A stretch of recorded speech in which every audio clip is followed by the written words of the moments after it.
Sejam todos muito bem-vindos. Meu nome é Amanda, embora eu não tenha renomeado aqui, peraí que eu vou me renomear. Eu sou uma das professoras da Viver, e eu estou aqui para a gente poder dar continuidade ao grupo de estudos. No último encontro não pude estar, o Carlos fez a frente, agora estamos aqui novamente. Convidei algumas pessoas, mas ainda não puderam vir aqui dentro do horário para mediar também. Sejam todos muito bem-vindos. Quero aproveitar já para convidar vocês que a gente vai ter um período de imersão agora em junho, durante a Semana Santa. Essa imersão vai trazer várias possibilidades de aplicação do psicodrama junto com a sistêmica, né, as possibilidades de vivenciar aí várias modalidades dentro do psicodrama. E aí, qualquer dúvida, vocês entram lá no vivermaispsicologia.com.br, que tem todas as informações. Os nossos momentos anteriores, eles estão lá no nosso YouTube, né? Então, deem uma olhada por lá. Lenilson, a Mari eu já conheço, Amanda, não sei se a gente já se viu, seja bem-vinda. Eu não sei se seu nome é Geusadak, mas seja bem-vindo, bem-vinde, bem-vinda. Sejam todos muito bem-vindos nesse momento. Deixa eu ver. Sala de. A Márcia está para entrar também. Caiu. Ok. Eu vou compartilhar aqui. Lá no grupo a gente colocou o arquivo, né? Para aqueles que não têm o arquivo, ou que não, de alguma forma, não conseguiram acessar. Vou colocar aqui para vocês, vou pedir para. Vou mandar, Mari, tu tá no trabalho, né, Mariana? Vou botar você de co-host, Não, não tô. não tá? Eu te coloquei de co-host, porque quando eu colocar aqui para aparecer né, o compartilhar, eu não vou conseguir ver as pessoas que estão entrando e não vou conseguir dar o aceite. Então, se aparecer aí para ti, vai dando aceite, por favor. Tá bom. Beleza. Ai, que bom que a pronúncia foi perfeita. Que bom. Ah, gente, tem muito, acontece muito, fica em paz. Mas acontece. Mas Gel tá aceitando, estou atendendo. Tá bom. Tá bom, Gé, obrigada. Tá, Mari, tá contigo ali para dar o aceite. Vou colocar também com a Brenda e com o Bruno. Quem chegar primeiro, dá o aceite nos colegas, que daí eu fico mais Uhum, confortável para compartilhar. tá bom.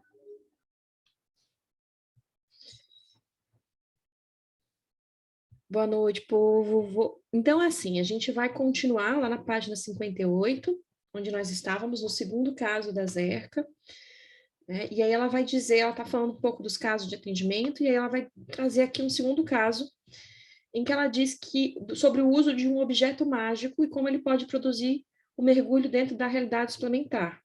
Então, ela vai falar agora de um segundo caso que a gente vai acompanhar e discutir. Então, tinha uma mulher de 30 anos, com carreira acadêmica na universidade, se apresenta com seu problema de toda uma vida. Ela se sente claramente inferior em todos os aspectos com relação à sua bela e talentosa mãe, uma estrela de ópera. Um aspecto visível desse desgosto é a aparência física de Laura. Ela tanto fica de pé quanto sentada, com a cabeça inclinada para baixo e o pescoço curvado como uma florzinha murcha.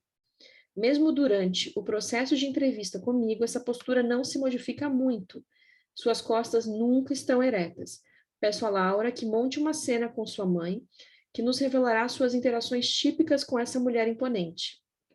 Fica claro que ela ainda se sente como uma tímida criança de 7 anos na presença dela, olhando para o alto, para a mãe, no apogeu de sua altura olímpica. Quando se pede que ela faça um solilóquio sobre seus sentimentos, ela irrompe. Eu costumava ser capaz de cantar e curtir minha voz, mas depois de te ouvir, tornou-se impossível para mim erguer a minha. E agora, na universidade, quando estou dando aula, percebo que o tom da minha voz está sendo afetado e os alunos talvez não consigam me ouvir. Para mim, essa voz reduzida requer algum tipo imediato de intervenção. Antes de mais nada, verifico se há alguma razão médica ou física que justifique esse fenômeno, né? De ela estar falando baixinho. Laura admite que ela frequentemente se fez a mesma pergunta e já realizou exames. Os resultados foram negativos. A possibilidade de contato por longos períodos com Laura não é fácil. Ela mora longe e veio ver-me nas férias, tendo sido levada a fazê-lo por insistência de uma amiga íntima. Ao observar seu orgulho pela carreira acadêmica durante sua apresentação, sou atingida pelo fato de que uma criança com 7 anos estaria prestes a começar a se interessar pelo uso de uma régua. Vocês notarão que nossas interpretações derivam da performance da cliente. Elas podem não ser proferidas em voz alta, apenas as colocamos em ação. Devo admitir que essas conexões nem sempre são feitas de modo consciente, mas em algum nível subliminar. Muitas vezes elas não se tornam claras para mim, a não ser após o fato. Peço a Laura que fique tão ereta quanto possível, pois tenho de lhe dar um remédio. Ela coopera bem e ergue mais a cabeça. Quando peço que feche os olhos e abra a boca, ela obedece docilmente. Lembrem-se de que, quando estamos doentes e necessitados de um remédio na infância, várias vezes ele nos é dado oralmente. No entanto, eu não interpretei isso para ela, mas pus minha interpretação em ação imediata.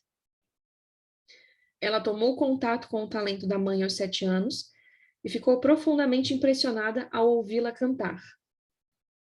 Até então, cantar havia sido um passatempo delicioso para ela. A partir daí, essa possibilidade de expressar sua alegria lhe foi roubada. Nesse momento, a menina de 7 anos está em via de ser curada. Eu vou parar aqui um pouquinho só para a gente falar de uma coisa interessante, que eu acho que é bem importante. Não sei se vocês se dão conta disso quando ela fala do objeto, ela diz assim, que a gente não vai interpretar, a gente coloca em ação, né? O que significa isso? Eu não vou dizer assim, agora eu vou pegar uma régua que representa a sua infância e vou colocar aqui, já que ela vai fazer uma junção com a sua infância. Não faz sentido. A gente simplesmente faz. E o sujeito em ação, ele tem a sensação de familiaridade que aquele objeto provoca, suscita, né? Eu estava numa sessão com uma paciente hoje de manhã, e aí ela estava me contando que tem um filme em que a protagonista, ela come um pedacinho de carvão, e que para ela, naquele momento, aquele pedacinho de carvão representava coragem. E aí a gente passou por vários momentos da sessão, até que eu disse para ela, então tá, segura aí o pedacinho de carvão. E agora beba, né?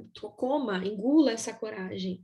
O que agora com essa coragem eu sou capaz de fazer? Aí a gente está usando, né, o objeto mágico nessa função de mediador simbólico para que ela tenha uma imagem, né, uma cena associada àquela cena que ela viu no cinema, no filme, que ela pode associar ao seu próprio processo de cura. No caso da protagonista, da Zerka, a Zerka fala dessa coisa do remédio dado oralmente, enfim, para fazer associação a essa questão da infância, da criança. Então, ela coloca ela nessa posição. Eu, quando quis fazer, eu fiz associação ao filme que ela havia assistido. Então, às vezes, por vezes, nós, terapeutas, não precisamos dizer, já que você assistiu aquele filme, e já que você se sente corajosa ao ver aquele filme, vamos então... Não, faz, não explica, faz. Né? Então, coloca em ação, não precisa explicar o que faz primeiro, o que faz depois, eu fiz isso pensando na sua infância. Isso aí a gente faz quando a gente está em processamento de uma sessão que tem como finalidade didática. Mas para o nosso paciente a gente não precisa, porque às vezes a gente fica tentado a tentar provar para o paciente que tudo que a gente faz tem um sentido. Porque a gente quer a gente quer de alguma forma ser visto com credibilidade. Então a gente às vezes é tentado a tentar explicar teoricamente o que a gente está fazendo.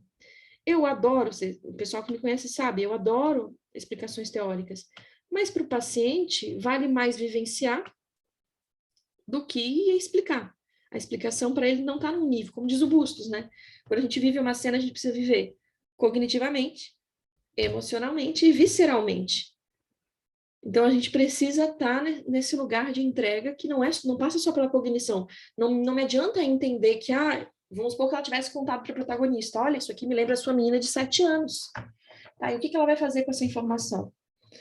Ao colocá-la de forma indireta no papel da menina de 7 anos, dando esse remédio, o que ela faz? Ela faz com que a própria protagonista evoque uma memória daquele período. ao dar o remédio na boca, como é feito com criança, a protagonista lembra do fato que ela viveu. Então, ela não precisa explicar. O Léo, aí minha lógica afetiva de conduta aparecendo na sessão. Às vezes a gente precisa ficar explicando teoricamente o que a gente faz com o paciente para a gente provar e mostrar que a gente tem credibilidade, mas para o paciente interessa a ação, né? Na ação que ele vai, de algum modo, ter a resolução dos seus conflitos, né? A explicação é mais para o terapeuta do que para o paciente. É mais para a gente se valer identitariamente, né? Alguma questão, alguma dúvida sobre essa questão da utilização da régua pela Zerca? Eu posso falar? Claro. Eu tenho uma questão, que foi até um pouco que eu falei no encontro passado, que assim, e aí tem uma frase da Zerca aqui que me intriga muito, quando ela fala, devo admitir, no segundo parágrafo, né, desse caso, lá no final, devo admitir que essas conexões nem sempre são feitas de modo consciente, mas em algum nível subliminar. Muitas vezes elas não se tornam claras para mim, a não ser após o fato. Isso me intriga muito, porque depois lá, na outra página, quando você continuar, ela vai falar que a mágica e a realidade suplementar pertencem ao mesmo domínio. E aí eu fico pensando, gente, eu nunca vou ser capaz de fazer isso, porque dá a impressão, sabe aquela coisa meio do campo da constelação familiar? Uhum. Coisa meio sobrenatural, Amanda. E aí eu queria que você pudesse me explicar um pouco, porque eu fico, assim, na minha utopia, sei lá, na minha ideia, ela já tem uma leitura psicodramática dessa paciente que permite com que ela vá conduzindo essas coisas. Mesmo não sabendo exatamente onde é que vai dar, mas ela meio que sabe ou tem uma noção do que ela precisa. Muitas informações. Eu li essa parte um pouquinho antes do encontro, e aí eu fiz uma analogia assim, com a minha história. Eu tenho um filho de 8 anos atualmente, e antes eu tinha muito medo do bebê. Eu falava assim, gente, eu não sei o que ele vai precisar, ele não fala, né? E aí, quando eu entendi que tinha que ter uma rotina, né? Que assim, não está com dor, não está com fome, está com as coisas mais minimamente previsíveis para aquele bebê, para não entrar naquele caos, enfim, a coisa funciona bem. E aí eu comecei a entender como é que ele funcionava, enfim, a gente foi se adaptando. Mas eu tive esse momento de conhecê-lo, entendeu? Esse processo. Enfim. Tem uma coisa assim, Márcia, ó, que no começo tu não sabe que choro é. Depois tu começa a descobrir que choro é, mas isso não passa pela cognição. Tu sente o choro e por um acumular de experiências que às vezes não foram processadas naquele momento, você sente que é um choro de fome. Mas isso é porque é um acumulado de experiências que você tem, que é o seu plano de fundo, faz com que você dê aquele passo. Então, para mim, eu entendo isso da Zerca, que é quando ela fala de intuição antes também. Quando ela vai falar de intuição, que é a mesma coisa. Como esse acumulado de experiências que a gente tem, e a gente sabe que quanto mais experiências a gente tem, mais télico a gente se torna, e mais intuitivo a gente se torna. Porque a intuição é esse acumulado de experiências que vira uma grande antena para a gente poder captar melhor a realidade. E aí, nesse sentido, isso que ela fala de que não existe teoria, não necessariamente ela pensa teoricamente para agir, né? Pode ser uma ação desconectada de um pensamento anterior, de forma consciente, né? Assim, de forma consciente. Porque existe um acumulado de experiências que se organizam naquele momento, um monte de informações ambientais que estão sendo processadas pelo diretor naquele momento. Então, não sei se eu compartilhei aqui uma vez, eu tive uma paciente que eu fui desligar a luz e não avisei a ela que eu ia desligar a luz. E aí ela ficou num canto da sala, assim, encolhida, com a mão na cabeça, um tempo, assim, olhando para mim. Aí eu acendi a luz imediatamente. E aí eu aproveitei daquele momento e disse, me parece que você está em algum lugar. Fecha os olhos e fique nesse lugar. E aí ela disse, eu estou num lugar escuro. E eu disse, o que você escuta? Por que eu ia perguntar o que você escuta? Um barulho de água, tem barulho lá fora. Eu disse, onde é que você está? Está no útero. A gente passou toda uma vivência do útero, porque eu desliguei a luz, porque ela foi para um canto da sala, uma série de ocorrências que eu aproveitei, que eu poderia ter simplesmente dito, não, ó, vamos seguir aqui, volta, desculpa aí, eu apaguei a luz e tal. Mas naquele momento a reação dela deve ter me lembrado de forma inconsciente a imagem de um bebê. Porque depois eu tratei ela como se ela fosse um bebê no momento do aquecimento. E isso foi conduzindo por uma cena de violência materna. Então, tem esse montante de informações que a gente não capta de forma inconsciente, né, Márcia? Que estão ali, que estão na relação com o nosso cliente, que não capta de forma consciente. Então, eu entendo que é isso, assim, não necessariamente do campo quântico, né? Não necessariamente do campo quântico, mas do acumulado de experiências que a gente tem. Tranquilo, Alana, até mais. Então, assim, desse acumulado de experiências. Não sei se eu te respondi, mas na minha percepção é isso. Alguém vê diferente?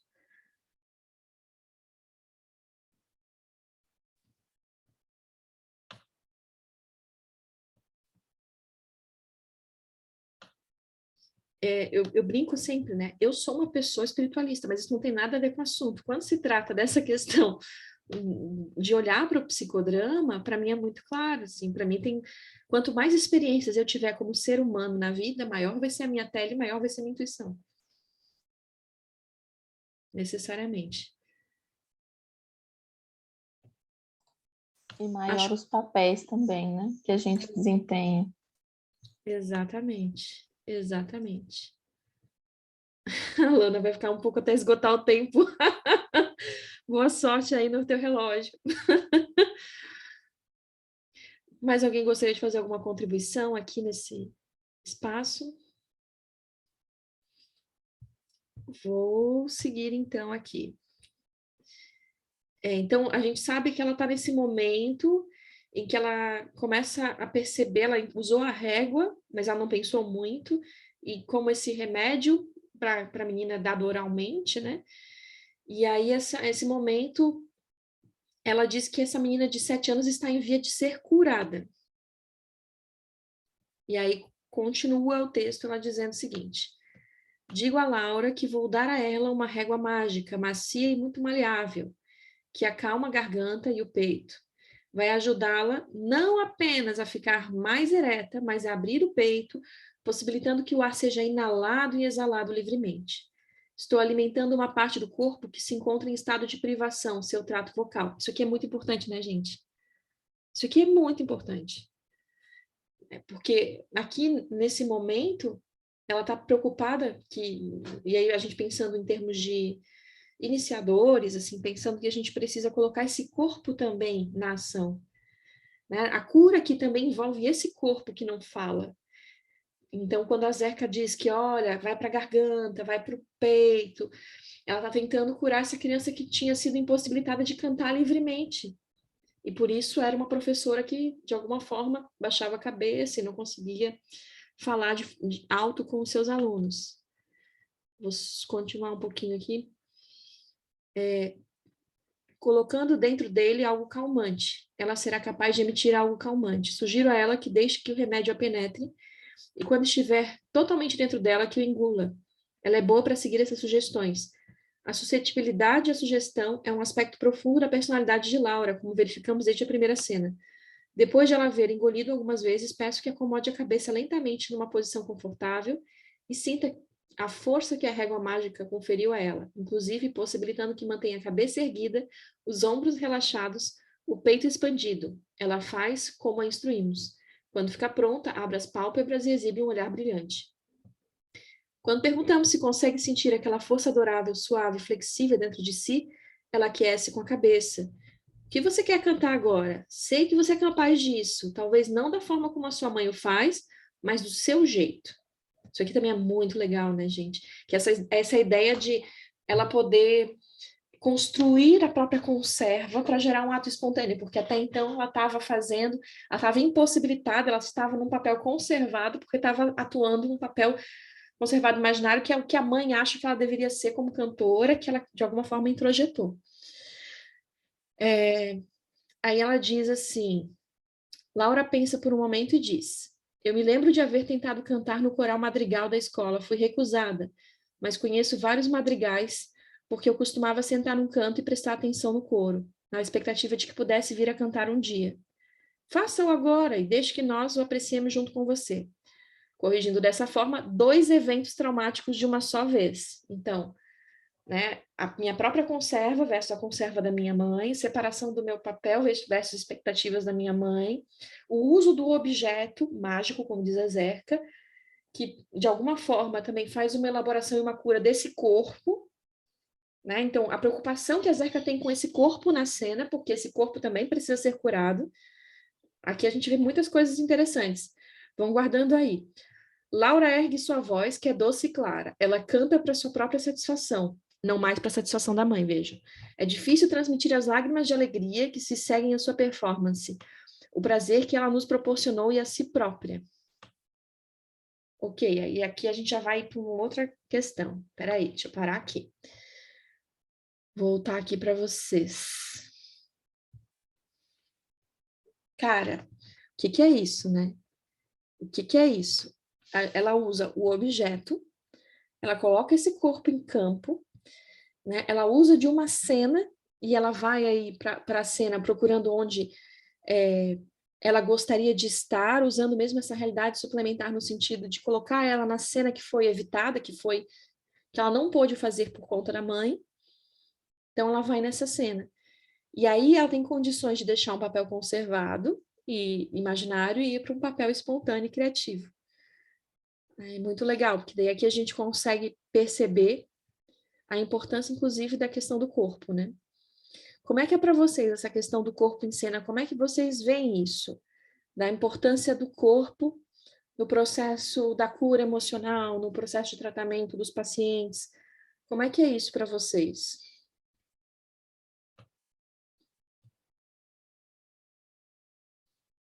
Oi, Carlos.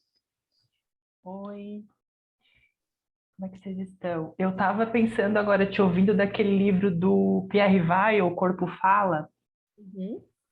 que quando eu comecei a atender, eu lia bastante alguns trechos, porque quando eu ia para a cena, ou até para algumas concretizações, muitas vezes o corpo trazia um movimento, trazia uma sensação que não era dita, e daí muitas vezes eu dava voz para isso, ou perguntava, né, como é que é fazer um espelho, e muitas vezes era dali que eu tirava de fato a emoção catártica que possibilitava uma resolução daquele momento, assim. Então, eu vejo o corpo como algo muito importante para a gente estar percebendo além da fala. Uma nova postura do corpo também é uma nova cena, também é um ato espontâneo. Uma pessoa que está sempre encurvada, baixada, quando ela adota uma nova postura, ela está tendo uma ação espontânea diante, né, da realidade dela, das relações. Então, nós psicodramatistas, eu acho que a gente ainda trabalha pouco o corpo. Eu acho que a gente tinha que trabalhar ainda mais o corpo, porque esse corpo é também onde o sujeito embota. É também onde ele exprime o embotamento da espontaneidade. Fala, Nicole. Bom, acabei chegando agora, não consegui chegar no horário, mas, enfim, falando sobre o corpo, acho que me veio algumas coisas. Teve uma época que eu fiz uma disciplina num curso de dança, e era sobre educação somática e tal. E lá eu aprendi um negócio que eu achei assim, muito maravilhoso. A professora estava explicando que quando a gente é bebezinho, os músculos da coluna, eles ainda não estão fortalecidos, eles estão ali, mas eles ainda são molinhos. Então, eles vão se fortalecendo à medida que o movimento vai acontecendo, e a gente se move para alguém, o bebezinho se move para a mãe, para o pai. Então, toda essa estrutura motora está envolvida num emocional, num afetivo. Eu achei a coisa bonita dela contar disso, que eu não sabia, assim, desse primordial lá, assim, dessa estrutura da coluna. E aí, de fato, assim, fico pensando o quanto poder explorar essa coisa do movimento, de experimentar movimentos grandes, pequenos, próximos do corpo, e o quanto isso vai tendo reverberações nos modos de ser, né, Amanda? Acho uma via, assim, poderosíssima, e que, de fato, eu acho que nós, psis, temos mesmo pouco ainda conhecimento a respeito disso. Eu vejo o pessoal da dança, eles, nossa, é maravilhoso, assim. E aí, pelas experiências que eu venho tendo com a dança, eu tenho tentado inserir isso a partir de um olhar também psicológico, né, psicodramático, de poder fazer cena com movimentos, né, explorar a linguagem do movimento, a linguagem corporal, né? Exatamente. Eu acho que eu vou ficar ainda com a tua frase de que a gente se move para alguém. Eu estou ainda pensando nisso, assim, que a gente se move para alguém, que esse corpo é um corpo também em relação. E se ele está cabisbaixo, se eu estou com a cabeça baixa, se eu estou meio corcunda, é para alguém. Parece assim, é tão singelo que tu trouxe, tão poderoso, Nicole, é para alguém.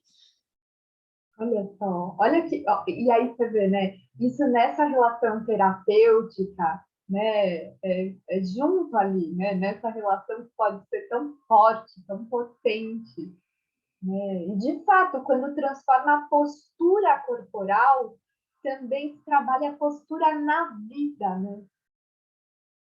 Exatamente. Exatamente. Porque a questão do cacho de papéis, né, Nicole? No final das contas, a gente está falando a mesma coisa. Se esse corpo está assim na relação profissional, isso vai ter uma repercussão nos outros papéis também. Olha que louco. E é como o Carlos falou, e a gente pega o corpo apenas numa ótica do aquecimento, né? Não como uma resposta espontânea e criativa capaz de um processo de tratamento e cura dentro de uma relação, na catarse. Muito massa.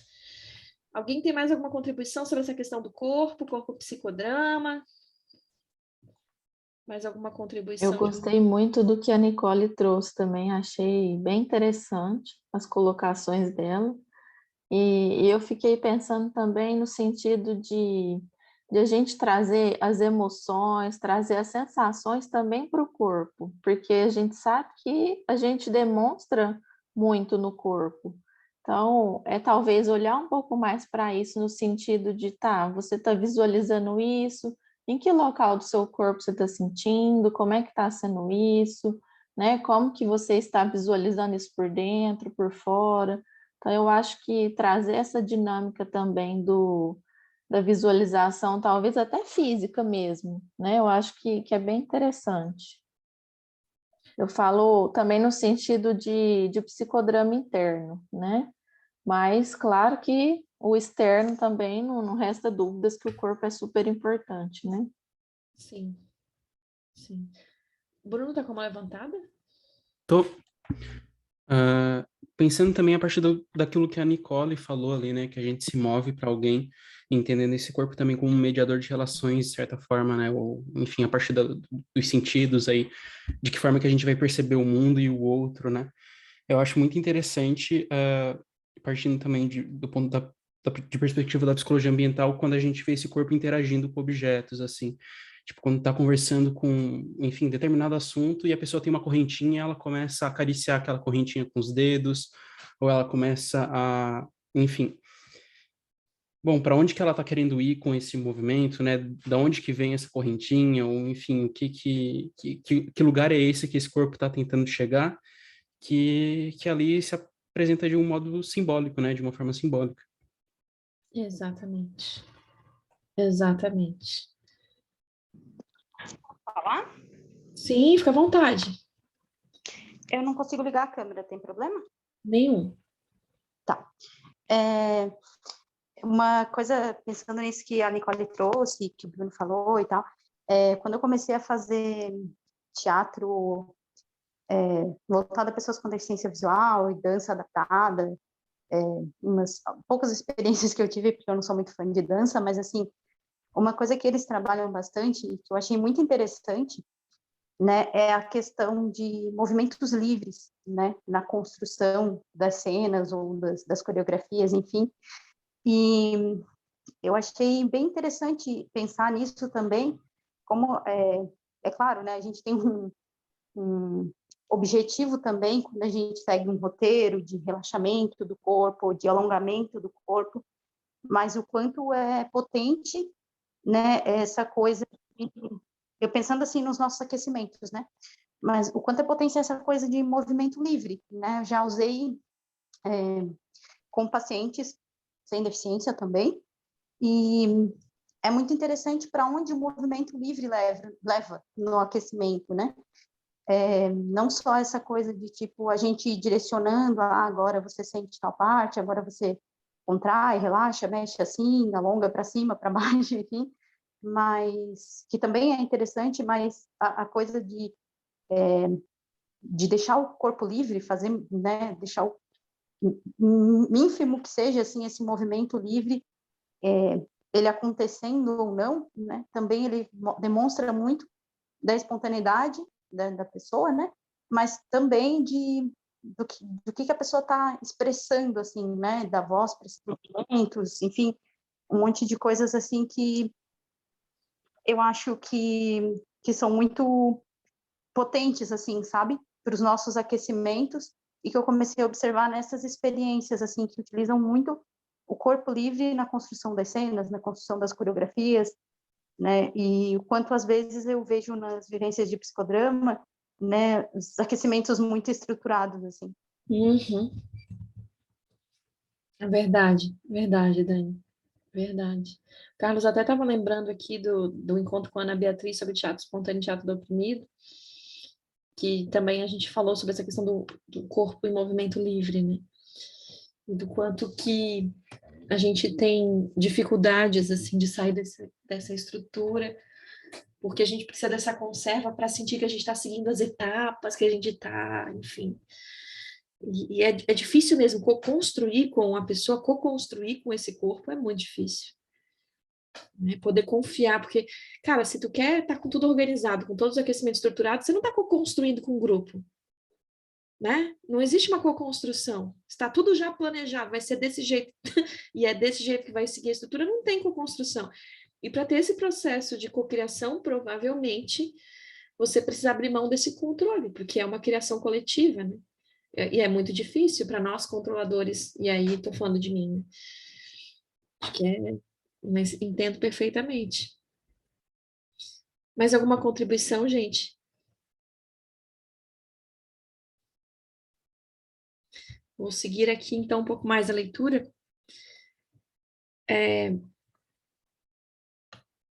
Vou voltar aqui.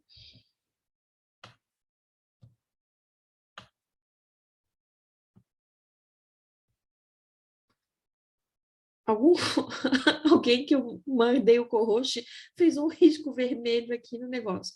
Seguimos com o risco vermelho. Aí ela continua agora com uma explicação teórica, né? A mágica e a realidade suplementar pertencem ao mesmo domínio.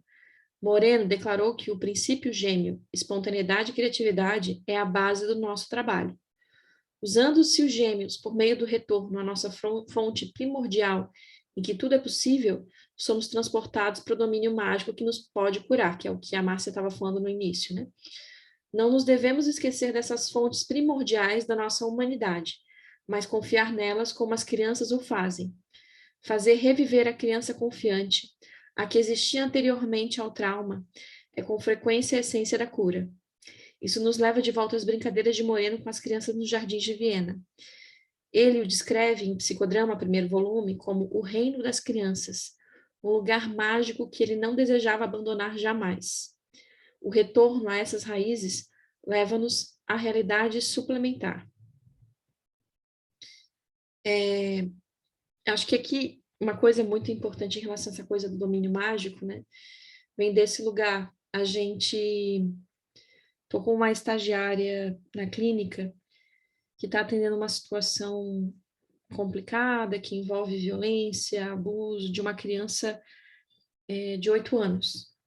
Então, a gente está numa situação bem complicada de uma série de violências.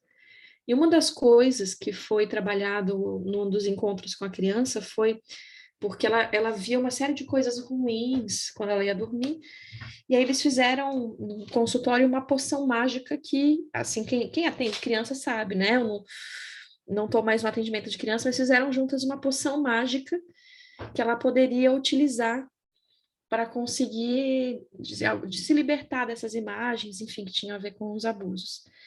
E aí ela passou a fazer várias poções mágicas, vários encantos, vários processos de cura, né, para que ela pudesse ir ressignificando. Acho que essa é a mágica da realidade suplementar, quando a gente acredita de fato.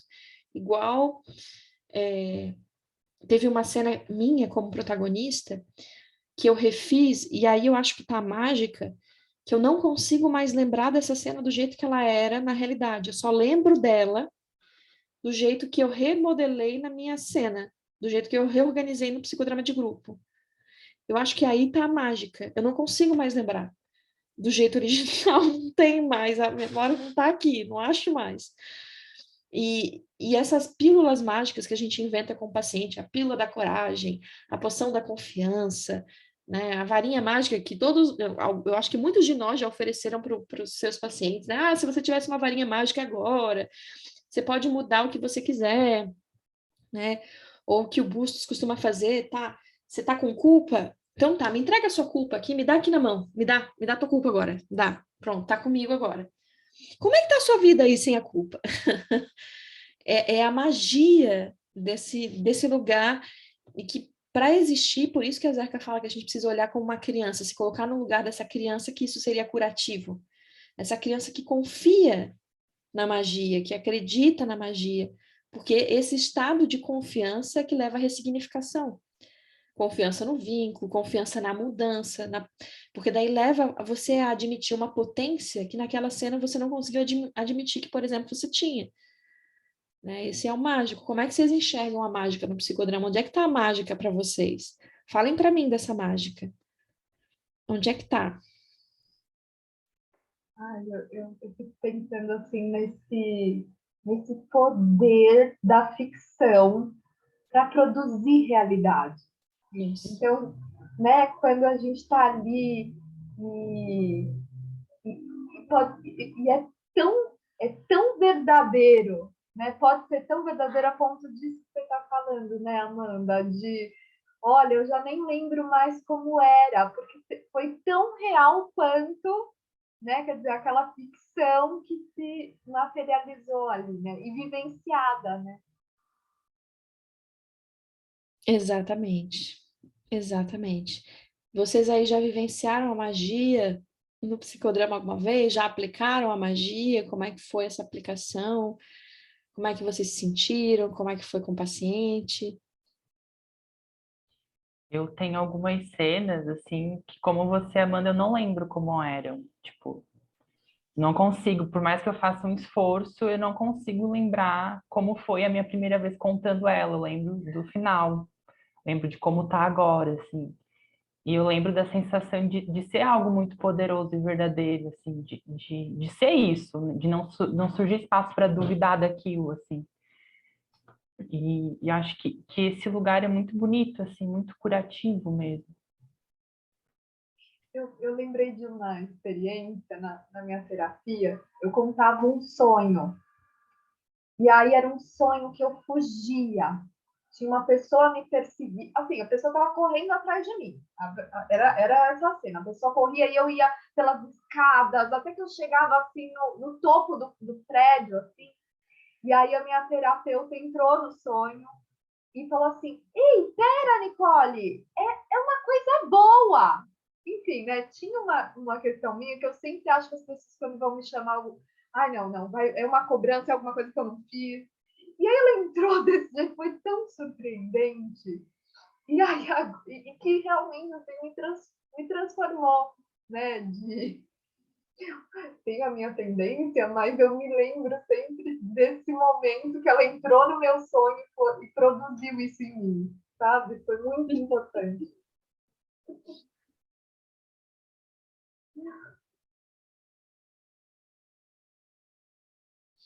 Mais alguém tem alguma contribuição sobre essa magia?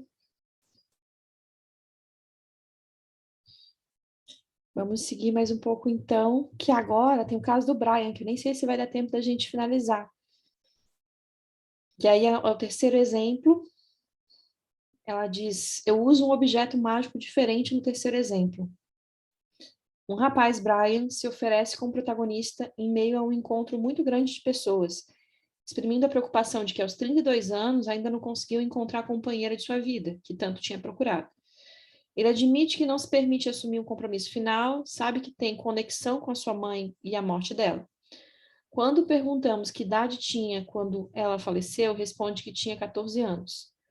Quando perguntamos se estava presente no momento da morte dela, ele quase começa a chorar e mal consegue sussurrar. Sim.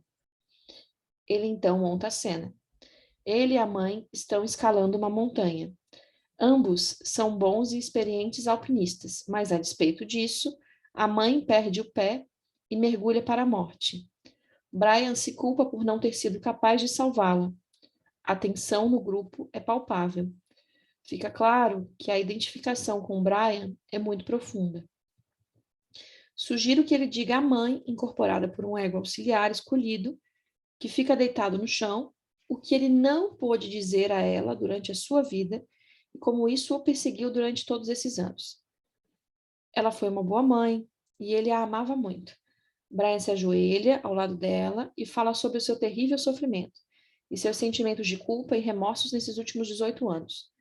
Ele pede perdão a ela por não haver conseguido salvar ela. O ego auxiliar também está chorando e diz que ela o havia perdoado há muito, pois ninguém poderia tê-la salvado, que ele não deveria mais carregar esse peso. Ela dá a ele sua permissão para que encontre a companheira de sua vida. Ele não tem de ficar se culpando e tem todo o direito de ser feliz. Eles se abraçam e choram juntos até que ele se acalme. Sugiro então que ele permita que ela se vá em paz, enquanto o ego auxiliar se levanta, se afasta e sai pela porta atrás do grupo, enquanto Brian a observa em silêncio. Sempre temos alguém que vai e recupera o ego auxiliar, trazendo essa pessoa de volta ao grupo, depois de ter tido a oportunidade de se livrar do papel.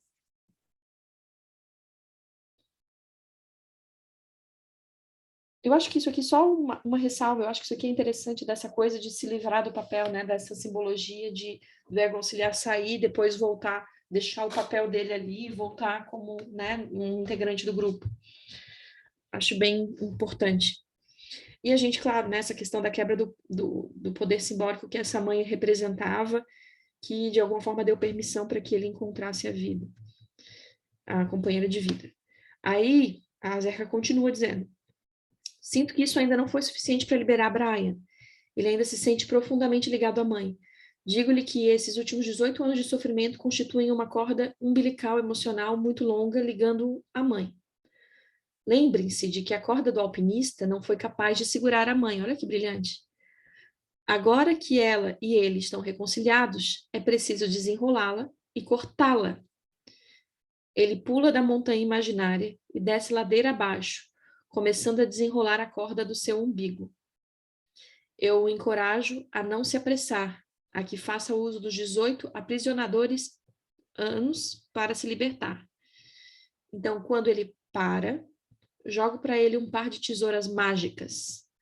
Brian as apanha e corta a corda. Eu então lhe recomendo que dispense a corda o enterro amoroso, uma vez que ele e a mãe tiveram uma ligação amorosa. Ele cava com as mãos, cria uma bela cova funda, com cuidado ergue a corda e a deposita lá, cobre-a com terra, bate de leve com a mão amorosamente, fincando por alguns minutos ao seu lado. Quando volta para o grupo, apenas nos juntamos silenciosamente a ele num abraço grupal. Nenhuma palavra é proferida. Por vezes, apenas o silêncio é apropriado. Que lindo! Brian nos deixa com a cabeça erguida e o rosto relaxado. Não tenho dúvidas de que, não importa o que o futuro lhe traga, poderá ser enfrentado de forma diferente.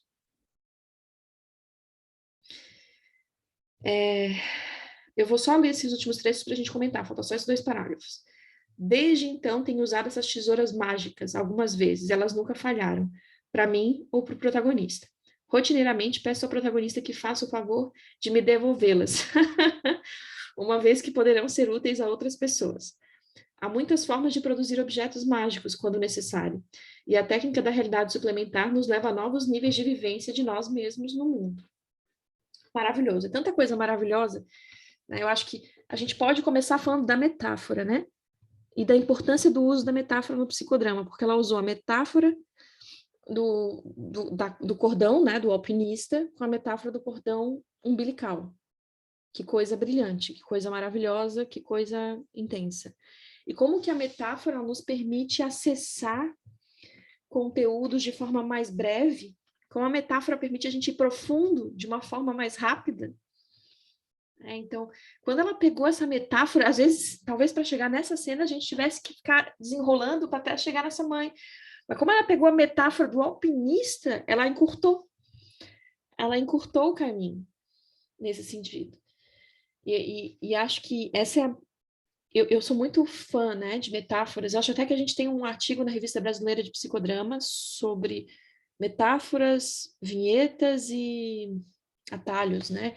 Dentro do artigo sobre vinhetas e atalhos tem o uso de metáforas no psicodrama. E aí, o uso de metáforas no psicodrama é uma possibilidade de a gente justamente construir uma cena curta, uma cena de vinheta. E aqui foi extremamente profundo, né? Porque o vínculo de vida e morte eram ligados por um fio. Vida e morte num cordão. Né? Ela conseguiu trabalhar vida e morte através do cordão.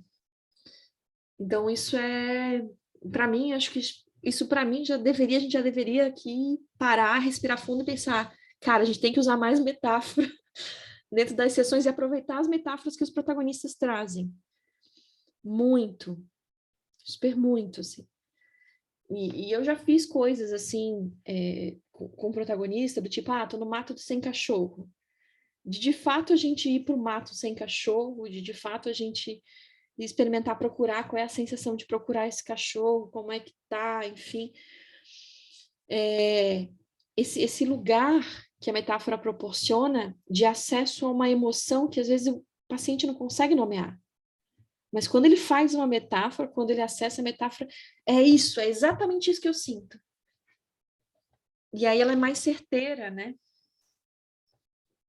Eu tenho 2 livros que eu uso muito com adolescentes que gostam de poesia, que eu acho que é muito potente usar isso quando vem, que é aquele livro A Parte que Falta, e a parte que falta é o grande O. E vira e mexe, em algum atendimento ele acaba vindo, e eu uso como metáforas, e os caminhos são encurtados, os insights vêm muito rápido, e são muito poderosos, assim. Então, eu sou muito, muito desse lugar de explorar também essas metáforas que surgem. Muito bom. Muito bom. Pode falar, alguém abriu o microfone? Eu acho muito fantástico as metáforas, porque realmente elas dão essa visualidade, né? E eu acho que esse poder, assim, é fantástico.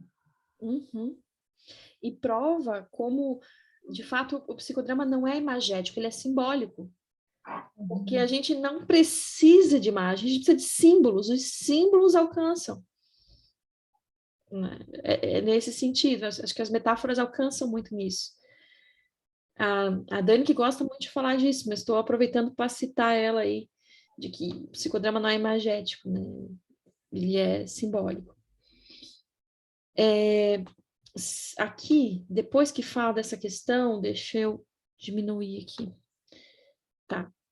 Aí depois que ela usa a metáfora, aí ela fala dessa coisa de dar o tempo, que eu acho que também é importante, de dar o tempo para o protagonista, de ele fazer essa jornada que, poxa, foram muitos anos sendo aprisionados nesse lugar. Então, vai com calma, aproveita o momento, não é assim simplesmente. Ele precisava olhar mais para essa corda antes de cortar, né? E essa corda também precisava de um enterro, né? A importância do processo de luto, como a gente psicodramatista precisa prestar atenção nisso, né? Nesses enterros, nesse processo de luto, dedicar um tempo para isso. E aí vem a frase aqui, que, meu Deus, por vezes, apenas o silêncio é apropriado.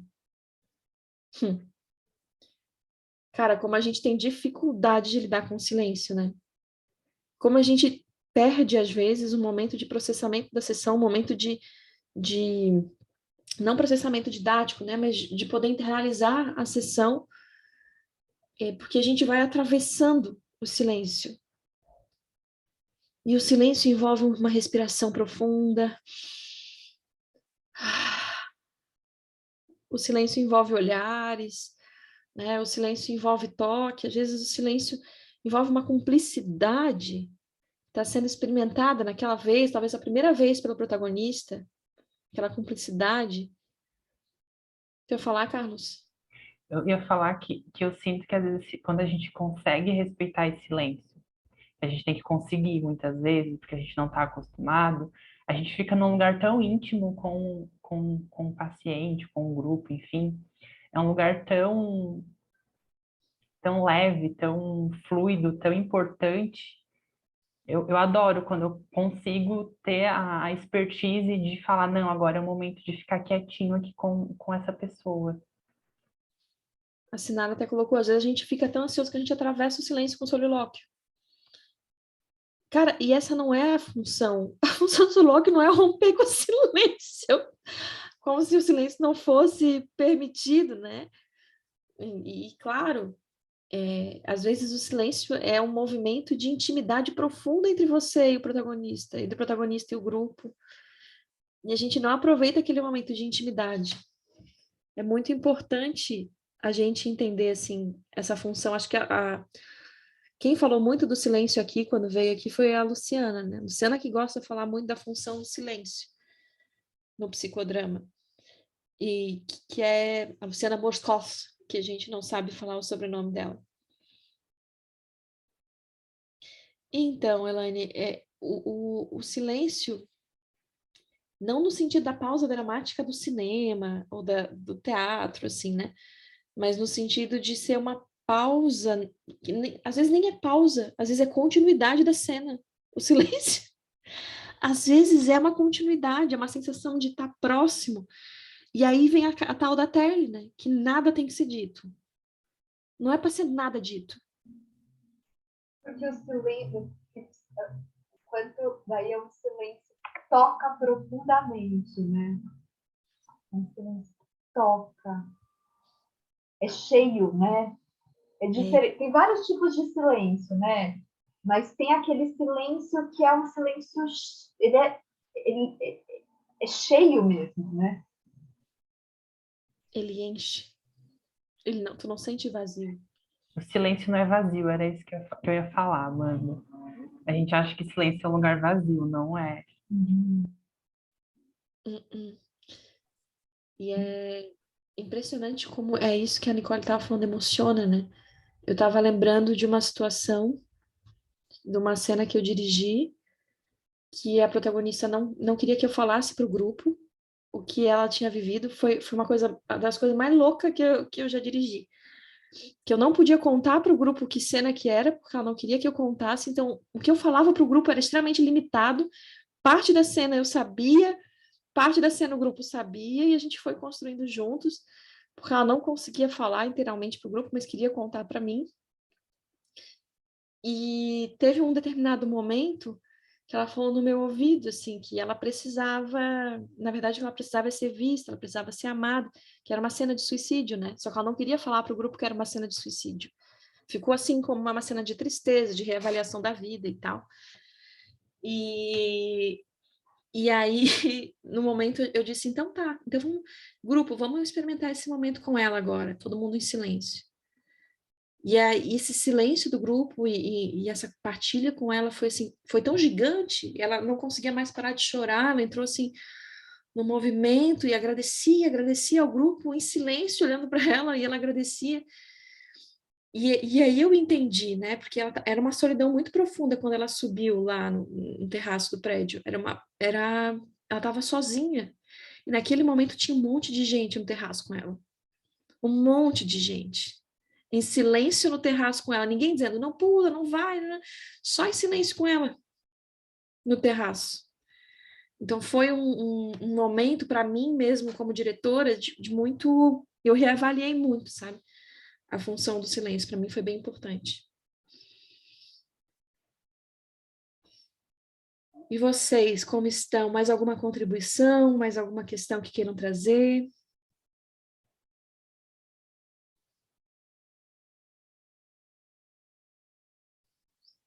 Nós estamos no capítulo 6. Estamos indo para o capítulo 6 da Zerca.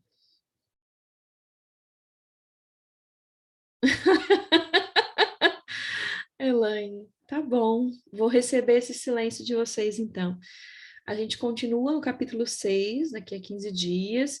Se tudo der certo, daqui a pouco a gente consegue aumentar um pouquinho a nossa periodicidade ou o nosso tempo, para a gente poder aproveitar um pouco mais o nosso grupo, tá? Se cuidem, boa semana, cuidem dos seus vínculos. Que bom que vocês estão aqui, que bom que a gente está aqui se reabastecendo, que bom que a gente pode trocar. Fico muito feliz com a existência de vocês. Se cuidem muito. Até mais.